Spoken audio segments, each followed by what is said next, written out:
Hey guys, what's up? It's Nimius. So today I want to do this video, and it's going to be offline, no live stream this time.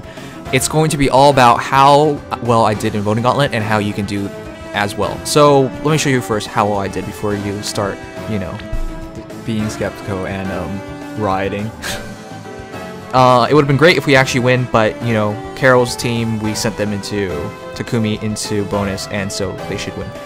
But that's not what I'm trying to get at. I predicted Carrot to lose. That's why I'm on his team, to maximize my score. Now, I used all my flags, and I got 1.1 million score. So what does that mean? In terms of current ranking, that puts me at 260 for my team. And for top players, they have more points than me because I don't have Carol. That extra 10% would have actually put me into top players. But unfortunately, I don't. So how do you get such a high score? And of course, you want to be losing to bankroll your points for the cumulative, for the overall cumulative reward. See, 1.1 million puts me at 260 in my army and 711 overall, and that puts me top 1,000 in both cases, which gets me the maximum feathers.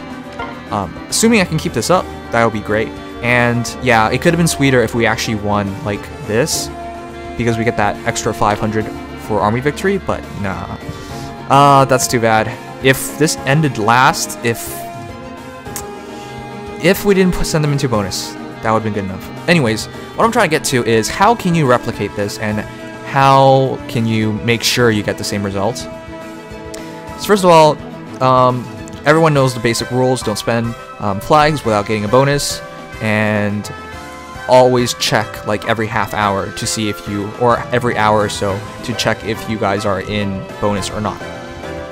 Alright, but that aside, that's not good enough, and I'll show you what you can do to make sure you get a high score. In my case, I got this high score of 1.1 million because I constantly only did bonuses when it was only at 7x. So I didn't spend any flags until it was 7x. Now I know people are like not confident of doing that, so I'll show you how I can be confident here. Oh, and I forgot to mention, as always, if you believe in backing the hero you care about, then back them. You know, what I'm talking about right now is maximizing your feather rewards, and I know people are not going to like that, but personally for me, the Voting Gauntlet died when Lin lost to Camilla. At that point, it just became clear to me that IS has no idea what they're doing, so it's not really the Voting Gauntlet, it's the bonus gauntlet. Your votes don't matter. In any case, how do you make sure you do well? So if you go to the Reddit page of Fire Emblem Heroes, go to short hair ladies, long hair gents score tracker, there will be two things at the bottom. It says score tracker and score predictor. Score tracker tells you, of course, as it says, scores of the current round, which is all here. That's really interesting and all, but you really don't need to track that. What you should be tracking is a predictor, which is really interesting because this helps you out quite a bit. Let's see, right now we are on Amelia versus Katarina. There's this thing here on the right side called ratio, and that's what you want to pay attention to. So what is the ratio? Okay, the ratio is basically gives you an indication of like the breakdown of personnel or people on each side. So at 2.3302 to 1, it gives you a good idea of how many more Amelia players there are, or voters there are, than Katarina. Now, why is this number important? If you go off to Shanna, 1.6 to 1, and then Carol. This is what I mean. Like, the first round, you can't do this. Well, you can, but it's more blind. But for me, I always predicted Carol would lose, and lose the hardest, because he would be drastically outnumbered. And he was, 4 to 1, essentially.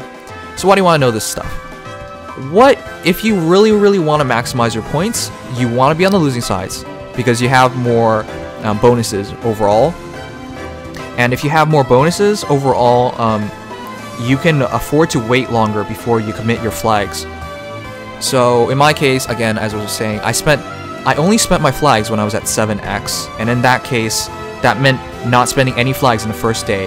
I basically waited until the final 8 hours before I spent any flags. And that's what I would suggest for everybody. But how can you be so certain about it that you're on the losing side? Well, that's easy. After this round ends, I'm going to do nothing for an entire day. I'm not even going to join a team. Well, not the entire day, I guess half a day. And then I'm going to come back to this page and check ratios. And I'm going to pick the team that has the worst ratio. So In this case, in this round, which I guess was right, was Takumi versus Carol. The ratio was 4-1. All right, you want a bad ratio in your favor so that you're on a team that's definitely be losing. And then if you can do that, you can afford to wait.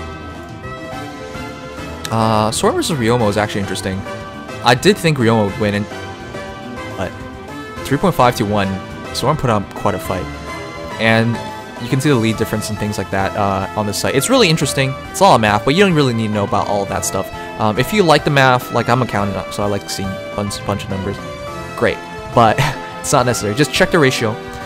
And okay, so I should just summarize everything. What I'm going to do is this. I'm going to wait 12 hours, come back to this website, check round 2s, which would be Amelia versus Honoka versus Takumi versus Soren.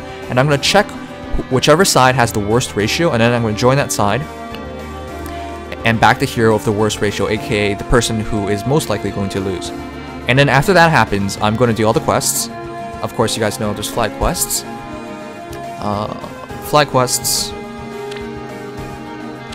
And I'm going to do all the flag quests, wait until the final day, depending if the ratios are good enough, but they should be.